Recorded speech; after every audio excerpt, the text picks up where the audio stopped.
Welcome to Read Feed, my corner of the internet where I review books that I've just read. And this one is The Language of Food. What really intrigued me to pick this up is I was more curious about restaurants and if there was like a secret language that some people knew who either worked in restaurants or wrote menus. And so I wanted to find out. And Dan helped me through it. I mainly learned the history of where food has come from, which is pretty cool. His jacket flap says, "Why do we eat toast for breakfast, then toast to good health at dinner? What does the turkey we eat on Thanksgiving have to do with the country on the Eastern Mediterranean? Can you figure out how much your dinner will cost by counting the words on the menu?" And that is true. There actually is some surprising facts in here that I absolutely have enjoyed reading. This book is 185, if you don't read the epilogue. And praise for the language of food. Deborah Tannen writes, "Mix equal parts fascinating history, surprising entomology, and brilliant linguistic analysis, add a generous dollop of humor, and savor the language of food. You'll never think of ketchup, French fries, fish and chips, or toast in the same way again." And that is true. You get to know the history behind such things, even sorbet and ice cream. They also have, to continue my quest for, I guess, finding different recipes in books, this book does have a few recipes, so it's very cool that Dan has added this. We use these reviews for something altogether different, to help understand human nature. Reviews show humans at their most opinionated and honest. And the metaphors, emotions, and sentiment displayed in reviews are an important cue to human psychology. So if you're a psychology major and you're wondering if there's a fun book to read, at least chapter 7 is definitely for you. It's a lot of stuff that has vinegar in it, and I am a huge fan of vinegar, so it's super good. I'm going to adjust this lightly. Okay.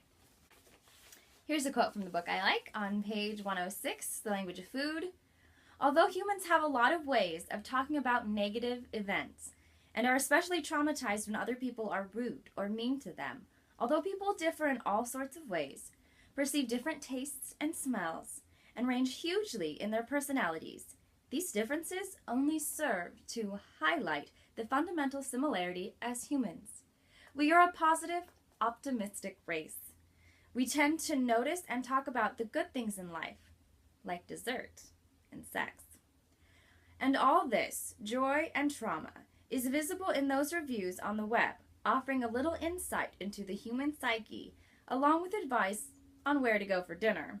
Just don't forget to order dessert." Which is very cute because he talks about how dessert has a positive effect. Here's the interesting linguistic menu take, which I think is so fun. Dan says that when a menu protests too much about the freshness or crispness of the food, it means the menu writer suspects the customer needs to be convinced.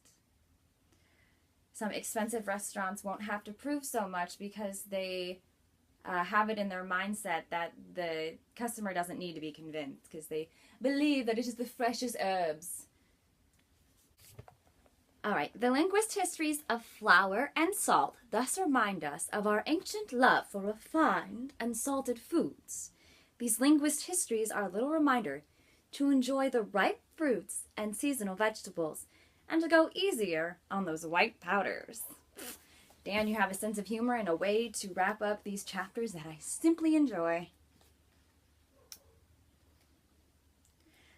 If you are an English major or like to look at different word meanings and stuff, this is a really good book to pick up.